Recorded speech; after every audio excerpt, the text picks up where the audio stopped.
Hey everybody, David Henry here from LearnStageLighting.com, and in this video I actually want to talk to you guys about what DMX mode should you put your lights in, okay? Because nowadays you can have a lot of different modes for a given light that you can put it in.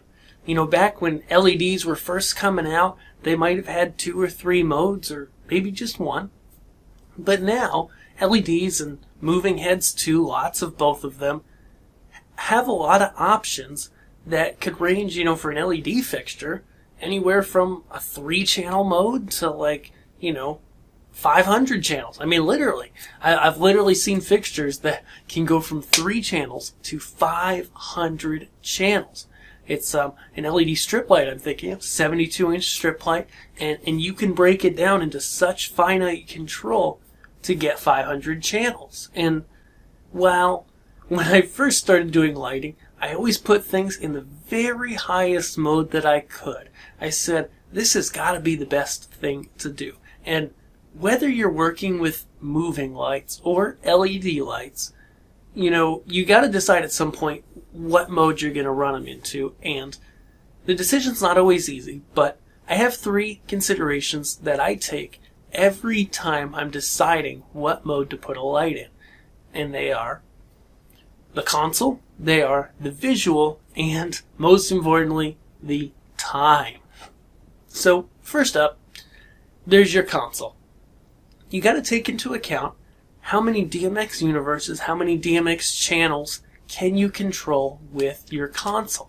There's going to be some limitation there, no matter what console you're with, and whether it's a limitation in the console itself or just the specific hardware you have, and maybe you could upgrade and get some more universes.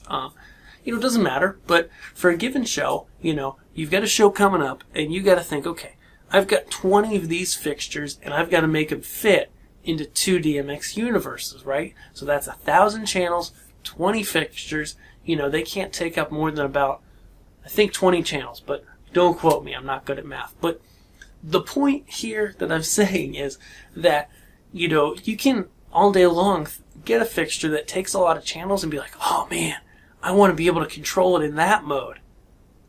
But it may not be beneficial to control that mode. And, when you add all your fixtures together in your rig, you don't want to run out of channels. So you got to make sure your console, first of all, is up to snuff for the mode that you want to use.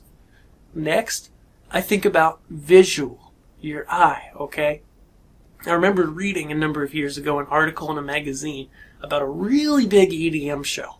And, the lighting designer was mentioning, he was like, these LED bars, these LED strip lights are like 30 to 50 feet away from the very closest person. And so when they're that far away from the closest person, he didn't need to break them down into 12 segments. He broke them down into 2, I think, or maybe 3 or 4.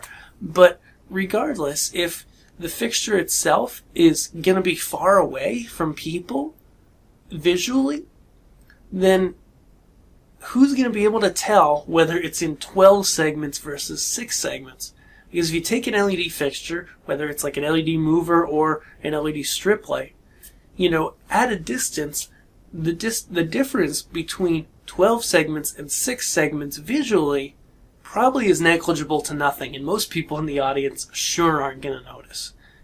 And you're going to save half the channels by going down to 6. Maybe you can go down to 4. Maybe you can go down to 3. And so really think about, and this can take some experimentation, but just think about the visual and, how far away is this thing, and can people actually see that difference? And then last, the third thing is time. Every show has a finite amount of time for programming.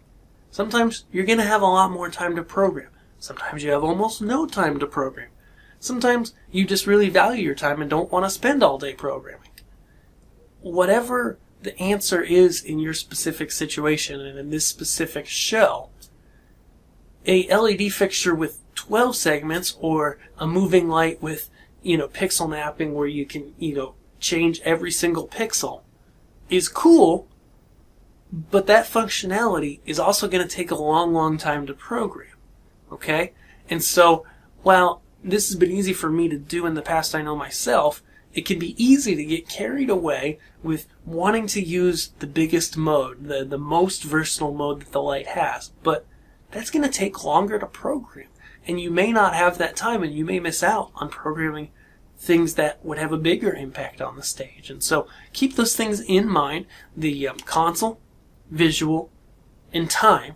And next time that you need to decide what DMX mode to put a light in, I hope you think about those things so that you can choose the best mode for your show. Guys, if you did like this video, click subscribe below and let me know some fixture that maybe you've decided to put into a specific mode lately. Let me know what mode you chose and why you chose it. And be sure to subscribe if you're checking out Learn Stage Lighting for the first time. I'll see you guys in the next video. Thanks.